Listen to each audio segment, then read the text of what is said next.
Yayu Harfi. Ibu Yayu? Iya. Ya Bu, sirine ini bunyi terus itu sejak kapan sih Bu? Kurang lebih mau 1 bulan Mas. Bunyinya mulai jam berapa sampai jam berapa itu berbunyi terus itu Bu? Bunyinya itu mulai 5:30 sampai habis maghrib baru stop. Itu bunyi terus kenapa sih Bu?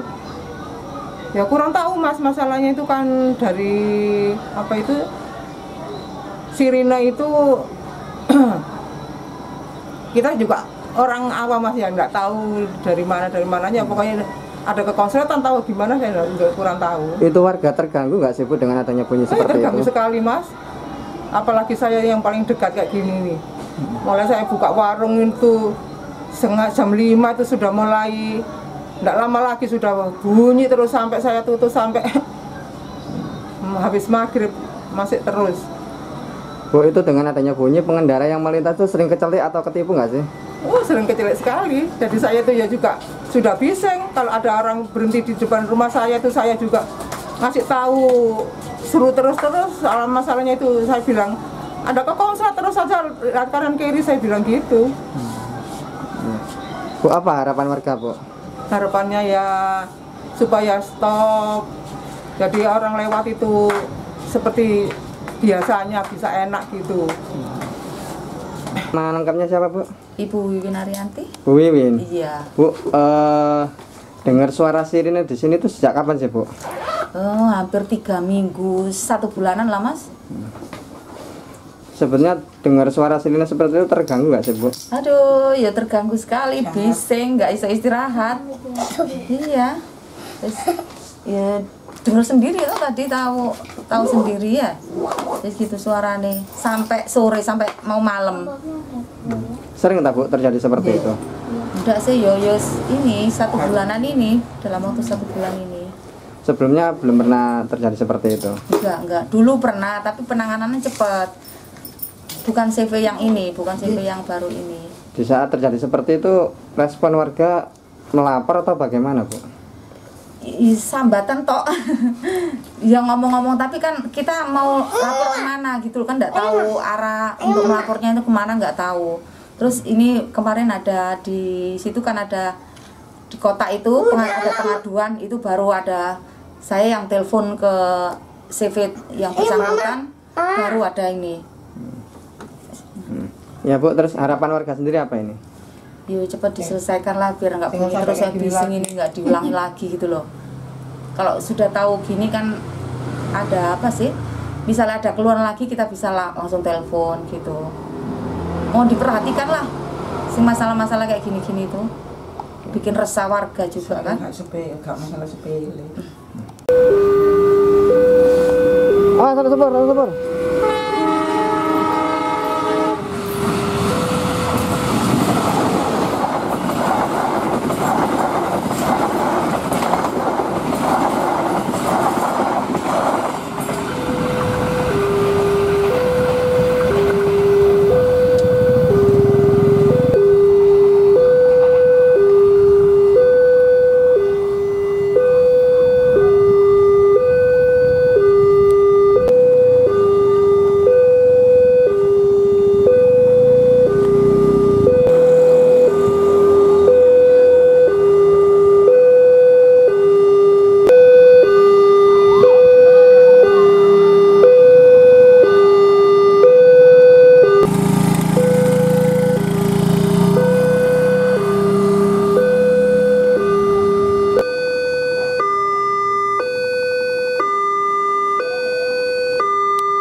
Nama lengkapnya siapa, Pak?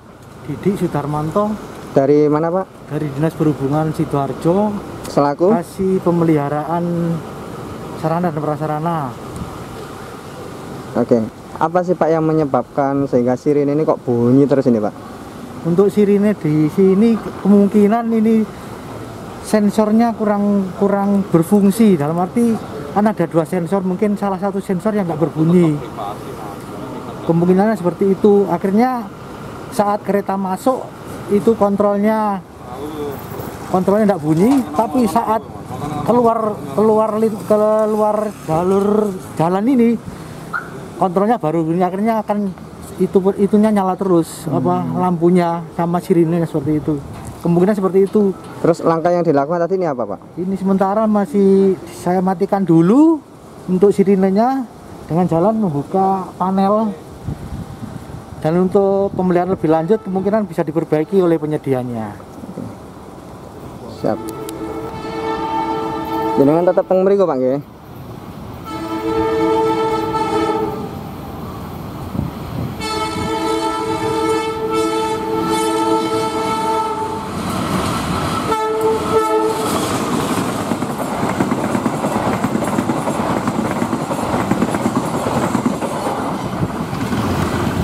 Gerbong kereta lewat mungkin Sri Tanjung, kereta komuter. Ini juga ada dari disu provinsi yang barusan dikontak sama media, jadi sedikit banyak bisa membantu untuk memberitahukan ke warga supaya tidak resah lagi. Mungkin seperti itu yang bisa kami sampaikan. Pak, kejadian seperti ini tuh apa emang sering atau baru kali ini sih Pak terjadi di perlintasan itu? Sebenarnya sih jarang, cuma namanya barang elektronik itu kan kadang rentan sama getaran, sama suara itu. Sebenarnya ya jarang, tapi ya pernah. Oke. Pak, kalau misalnya terjadi seperti ini atau warga misalnya yang berdekatan dengan perlintasan mengetahui ini, nanti bisa lapornya kemana Pak? Ke Dinas Perhubungan enggak apa-apa, bisa. Meskipun ini kepemilikan dari panel tersebut, panel palang pintu ini punyanya Disub Provinsi, jadi bukan punyanya Disub Sidoarjo. Pak, mungkin ada pesan kepada masyarakat atau pengendara yang melintas di sini. Secara ini kan tidak ada palang pintunya ini Pak. Ini pesannya bagaimana supaya bisa antisipasi kalau ada kereta kayak tadi lewat? Untuk pemberitaan seperti kalau ada kereta lewat, setidaknya warga yang rumahnya paling dekat sama rel kereta api ini biasanya yang sering-sering aja lah istilahnya, kan tahu posisi sehari itu berapa kali kereta lewat, jam-jamnya kan mungkin setidaknya kan hafal ya, apalagi kalau mendekati jam-jam ada kereta itu keluar sebentar untuk menghimbau kalau ada warga masyarakat lain yang lewat. Mungkin kalau supaya tidak terjadi kecelakaan Pak, disediakan palang pintu atau petugas bagaimana Pak? Ini karena sudah dipasang EWS, warning system.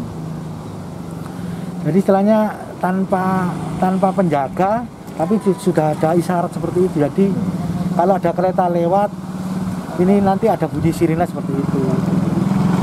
Kemungkinan nanti bisa, mungkin kalau ada anggaran dari provinsi, kemudian dipasang palang pintunya. Oke. Siap. Terima kasih Bang ya. Siap.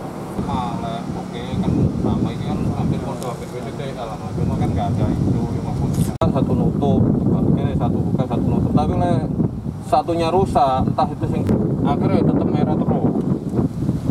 Nah ini biasanya nggak intervensi ini ya toko sensor yang nang lapangan.